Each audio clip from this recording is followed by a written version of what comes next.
J'avais 34 ans, mère célibataire, et la seule dans ma famille à avoir un emploi stable. Mes parents me traitaient comme un distributeur automatique ambulant. Ma sœur cadette, Kele, 28 ans, n'avait jamais gardé un travail plus de quelques mois. Elle était l'enfant chéri. Moi, j'étais la gardienne par défaut. Toujours disponible, toujours jetable. Ça avait commencé doucement. Mes parents disaient des choses comme « Kele a des difficultés. Aide-la un peu ». Et je le faisais. Au début, j'ai payé une partie de ses frais de scolarité, couvert ses réparations de voiture, envoyé de l'argent, juste le temps qu'elle se remette sur pied. Mais Kele n'a jamais tenu debout seule, et mes parents n'ont jamais cessé de demander. Je vivais modestement, dans un duplex loué, avec ma fille Ava, qui avait 8 ans. Tout ce que je le faisais pour elle, repas de l'école, vêtements, cours de danse. Elle était silencieuse et réfléchie, toujours en train d'observer.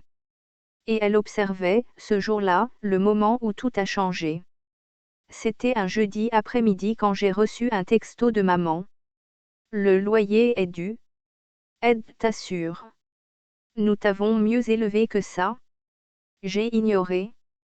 Je venais de payer une opération dentaire pour Ava et je ne pouvais pas encore sauver Kele.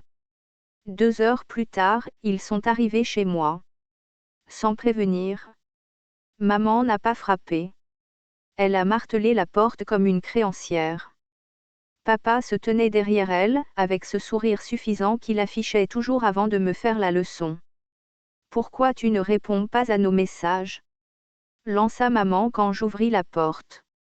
Je vous l'ai déjà dit. Je ne peux pas payer le loyer de Kele ce mois-ci.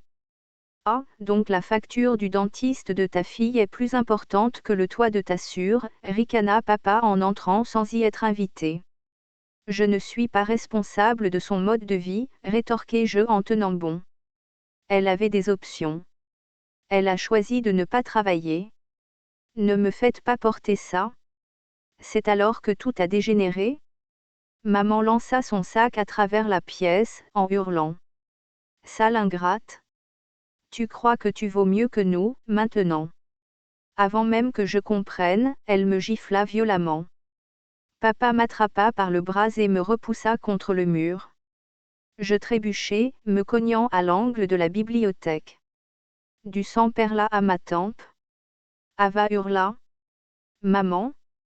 Cria T.L. en courant vers moi. Mais maman l'arrêta net. Ne te mêle pas de ça, petite. Peut-être que si ta mère écoutait comme Kele, elle ne serait pas punie. Punie? Comme si j'étais redevenue une enfant. Pas une femme adulte, avec sa propre fille, agressée dans sa propre maison. Je me relevai en tremblant. Ava pleurait, ses petites mains tremblaient. Elle avait tout vu. Tout ce que j'avais essayé de lui cacher depuis des années. Vous devez partir, dis-je entre mes dents. On partira quand tu auras transféré l'argent, aboya papa. Jusque-là, on reste, pour être sûr que tu ne le gaspilles pas encore. Ils s'assirent sur mon canapé comme s'il était chez eux. Mon sang qui gouttait sur le sol ne comptait pas. Ma fille qui pleurait dans un coin ne comptait pas. Tout ce qui comptait, c'était le loyer de Kele. Cette nuit-là, je me suis enfermée avec Ava dans ma chambre. Elle était allongée à côté de moi, tenant ma main. Maman, murmura T.L. Pourquoi papy et mamie te détestent? Je n'ai pas répondu. Je n'avais pas les mots. Mais à cet instant, quelque chose en moi s'est fissuré, puis déplacé.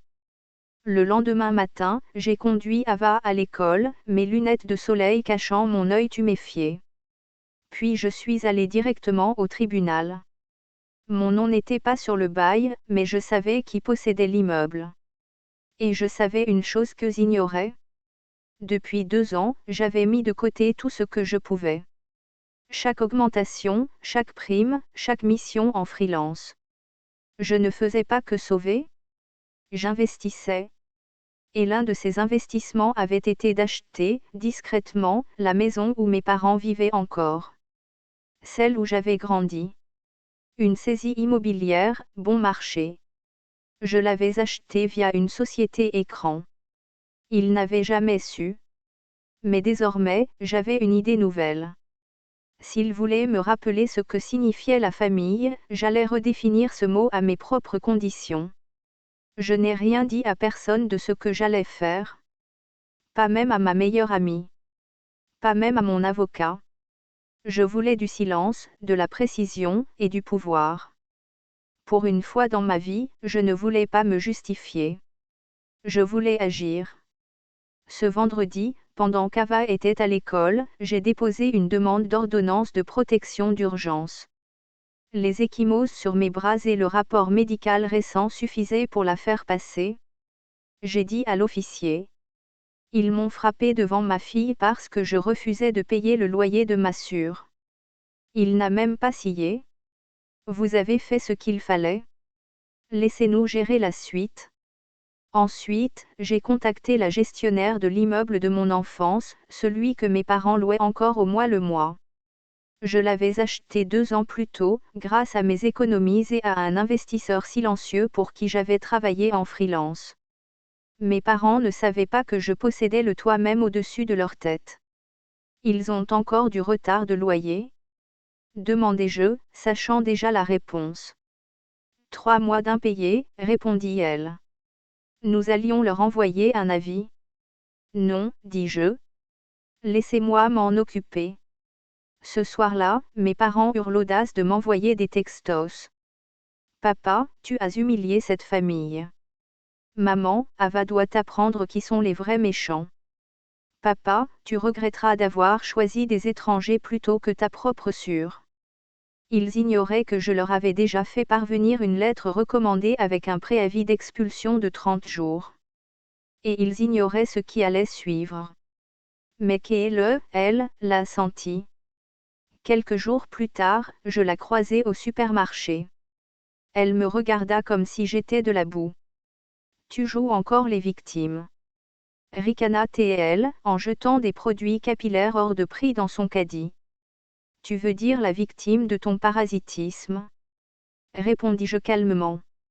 Je ne joue à rien. Tu vas bientôt voir la scène s'écrouler sous tes projecteurs. Elle cligna des yeux, confuse. De quoi tu parles? Je ne répondis pas.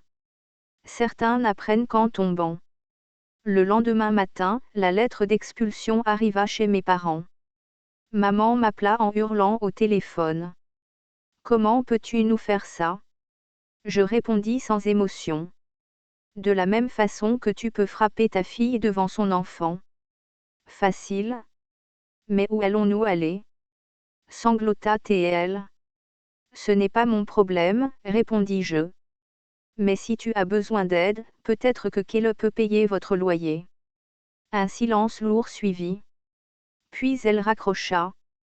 Pour la première fois de ma vie, je n'ai pas ressenti de culpabilité. J'ai ressenti la liberté. La semaine suivante fut chaotique. Mes parents essayèrent de contacter des parents éloignés, cherchant à me faire passer pour cruelle, ingrate, instable. Je suis restée silencieuse. Je n'avais pas besoin de me défendre. À la place, je suis allée chercher Ava à l'école avec le cœur apaisé et je lui ai dit. On va déménager. Ses yeux s'illuminèrent. Vraiment? Où ça? Dans un endroit qui sera vraiment à nous. J'avais signé pour une petite maison à quelques rues de là. Rien de luxueux, mais avec un jardin clôturé, des buissons de lavande les préférés d'Ava devant la porte, et surtout, la paix. La vraie paix?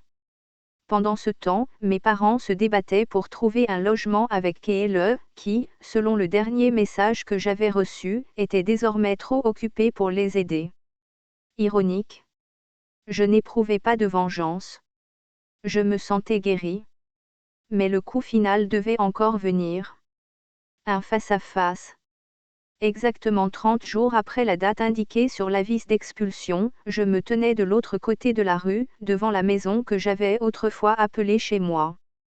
Il devait avoir quitté les lieux avant midi. Le jardin de devant était encombré de sacs plastiques, de meubles à moitié brisés, et de la balançoire de ma mère, désormais rouillée à la base. Mon père faisait les 100 pas comme un animal en cage. Kélo n'était pas là.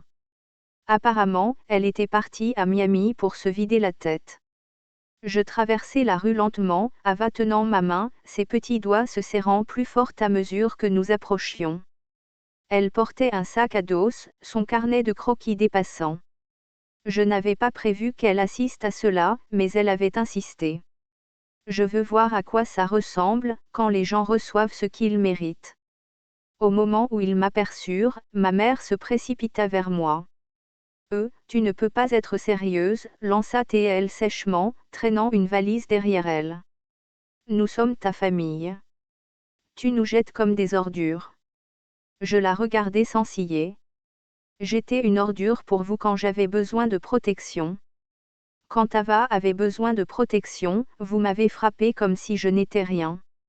Et maintenant, vous voulez de la compassion. Mon père s'avança, furieux. Tu crois que l'argent te donne du pouvoir. Tu es devenue arrogante. Tu n'es qu'une locataire qui s'est acheté une couronne. Non, répondis-je. Je suis devenue la propriétaire de ma propre vie. Et de la vôtre. Il tendit la main pour attraper mon bras, mais cette fois je ne me figeai pas. Je ne tremblais pas. Touche-moi encore, dis-je sèchement, et la police arrivera plus vite que ton prochain mensonge. Il s'arrêta. Quelque chose changea dans son regard. Peut-être, pour la première fois, comprit-il qu'il ne me ferait plus peur. Ava fit un pas en avant. Vous n'auriez pas dû faire de mal à ma maman, dit-elle d'une voix douce mais claire. Vous avez menti sur l'amour. La lèvre de ma mère trembla, mais elle ne s'excusa pas. Elle ne l'a jamais fait. Tu vas le regretter, siffla T.L. Non, répondis-je. J'ai regretté de vous avoir laissé rester aussi longtemps. Ils restèrent là, deux personnes dépouillées de leur pouvoir, leur fierté éparpillée dans l'allée. Ils m'avaient toujours tenu sous leur emprise par la culpabilité, le silence et la peur. Mais aujourd'hui, les rôles s'étaient inversés. Et c'était comme respirer pour la première fois. Je me tournai vers Ava. On y va? Nous avons marché vers la voiture, sans nous retourner. Plus tard dans la soirée, j'ai servi du thé pour nous deux, camomille pour Ava, thé vert pour moi. Elle s'est assise en face de moi, à la table de notre nouvelle cuisine, dans notre petite maison. Dehors, les buissons de lavande captaient la lumière dorée du soleil couchant, oscillant doucement, comme s'ils nous attendaient depuis toujours. Tu te sens mieux maintenant, demanda Ava, ses jambes balançant sous la chaise. J'ai réfléchi un instant. Je me sens propre, dis-je, comme si quelque chose de lourd avait été lavé. Elle hocha la tête, comme si elle comprenait. J'avais commencé une thérapie. Ava avait commencé la peinture. Nous reconstruisions, peu à peu, non seulement un foyer, mais aussi une estime de soi qu'on nous avait volée, brisée, ridiculisée. Quelques semaines plus tard, je reçus un message d'un cousin éloigné. Mes parents vivaient désormais dans un petit appartement d'une seule chambre, au-dessus d'un salon de manucure fermé. Kélo les avait laissés tomber, ne leur laissant qu'un message vocal furieux et un compte Venmo vidé. Personne ne se précipitait pour les sauver. Ils avaient brûlé tout leur pont. Je n'ai jamais répondu. À la place, j'ai publié une photo d'Ava tenant sa dernière peinture. Une petite maison avec deux bonshommes et un soleil souriant au-dessus. La légende disait. Nous ne vivons plus dans la peur. Et c'était vrai.